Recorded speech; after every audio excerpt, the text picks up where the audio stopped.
Hey, how's it going? Today I'll be discussing one of the most critical neurological emergencies an EMT will face, a stroke. The most important thing is time and our ability to recognize and act quickly and can dramatically change a patient's outcome. A stroke occurs when blood supply to a part of the brain is interrupted or severely reduced. Also, there could be bleeding in the brain because of hemorrhage stroke. There are two main types of. First is a ischemic stroke, which is the blood clot, which is the most common. And then the second one is a hemorrhagic stroke, occurs when a weakened blood vessel ruptures and bleeds in the brain. And then we have an acronym to recognize a stroke: FAST. F is for face. Ask the patient to smile. Look at her facial droop. A is for arms. Ask the person to raise both arms and see if one of the arms drifts downward. Palms up. S is for speech. Ask them to repeat a simple phrase. Is their speech slurred? And check if their speech is slurred. T is for time. If you see any of these signs, it's time to call for help in no time. Calling for help looks like you can say code stroke, and that will get the hospitals ready for you coming in. The primary risk factor of ischemic stroke are conditions that promote clot formation, like high blood pressure, high cholesterol, arterial fibrillation, and diabetes. For a hemorrhagic stroke, the main cause is uncontrolled high blood pressure, which can weaken vessels or an aneurysm rupture.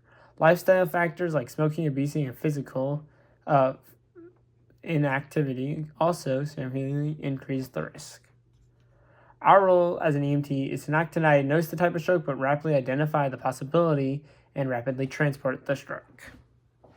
Primary assessment. Manage the ABCs. Airway, breathing, circulation are very important. Check to see if they're hypoxic or blue, because that's a bad sign. Critical action. Determine the time of onset. When was the patient last known well is the most important history question you can ask when asking the people around you. Transport. This is a high priority transport. Notify the receiving hospital of stroke alert so the stroke team is ready upon arrival. Beyond FAST, remember these critical points. A stroke can affect a patient's cognition and ability to communicate. They cannot speak, but they can understand what you're saying most of the time.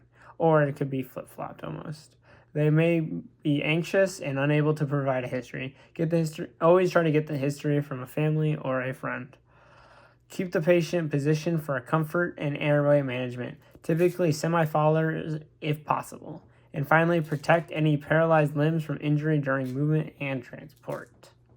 So we got called for a Delta response fall at a gas station, right? Yep. And fire, we didn't have much information. Guy was walking out of the gas station, just fell. Yeah. And he was not responding appropriately. So you're thinking maybe he hit his head, did something, hit a head injury. Fire beat us on scene. They did a quick stroke assessment and pretty obvious he failed everything on the stroke assessment, right? So I get to him. He is slurred speech, not responding appropriately. His whole left side deficits through that, so he couldn't really talk appropriately, couldn't do any of that. And you can understand language though?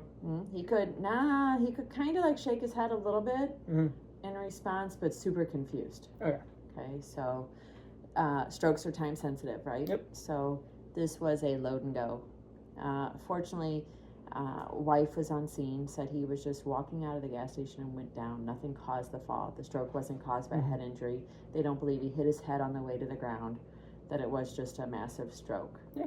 The sudden onset of it, and he went to the ground. Okay, so I was able to talk to wife to get some medical history quick. Yeah. Allergies, those kind of things. Yep.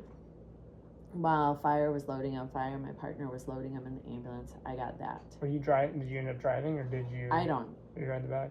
I work with an EMT only, so I have to tech all the calls. Okay. So I'm the only medic, so I was in the back. I had a student with me, so I had somebody with me that day. So, so we get him in, and like I said, stroke assessment is basically diagnosing it early, notification to the hospital, and drive fast. We're in that time sensitive. This was lucky because it just happened. Correct. So we get him in. First thing, what's one of the first things you want to check on a stroke person? Would it be? What? You want to get a blood sugar. Yeah, that makes sense. If they're hypoglycemic, you want to rule that out, that it's not because that can actually mimic a stroke. Yep. Blood sugar was good. Yep. I don't remember what it was, but it was 100, nothing to worry about, right? So, did that, get vitals. He is hypertensive, which is a sign of a stroke. The blood pressure is going to go up, right? So, the only thing we can do en route for stroke is monitor his vitals. O2 was good, everything was good. He was altered, but that was what? Go ahead. Oh, so in strokes, you would it's normally keep him warm, give him oxygen, rapid transport. Did you guys give him a blanket or anything? I didn't give him oxygen. Oh, okay. I mean, you're thinking more So do you guys normally give them blankets or something? I can cover them. It was hot. It wasn't that. I mean, that's more if they are in shock. Yeah, shock. In shock. So the only thing I did is I started 2 18-gauge IVs. Okay. And that's all you really do. You don't do much else for it. I ruled out hypoglycemia. Ruled out, did he take anything? Was there any drug? I can't. You look at pupils. He had the significant one too. Another sign of stroke is their pupils will go to the opposite side of the affected area. Okay. So if you stroke, if your left-sided deficit, it's a right-sided occlusion in the brain. It's opposite. Yeah. Right? So the eyes will go to the affected side of the brain. So when they go up, so they're going to be opposite of the effective side. Cool. Which is kind of, Yeah, it's interesting. So that is there. So obviously we had to go to Mercy South because that's another big part of our job is knowing the right place to take them. And Mercy South's really good with strokes? They're level 1 stroke center. Oh. So that's where we're down here. Yep. We can't go to Jeff. So it is time sensitive, lights and sirens too, but we're not doing much, but just time. Get them there, and as soon as we get them there, we meet them in the alleyway, the AB lane, and I give my report to the doctor. They do their own stroke assessment, check his vitals, that kind of stuff. We went straight to CT. Cool. And they let us stay back there. In those things, I like to watch the CT. And so you get to chill out there, and if you get in our call, I guess you got to it depends if all our ambulances are out down here, but on those, it's only 15 minutes. Okay. You know what I'm saying? They'll put him in and scan him, and he had a full occlusion. It was a true stroke. And so that's where the time is where that is. So you got to him in time and everything. Nice.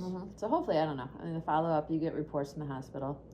Follow-up that it was a complete block, and so I'm sure, I don't know his recovery after that, but we did everything we could, but that's just the time more than anything else.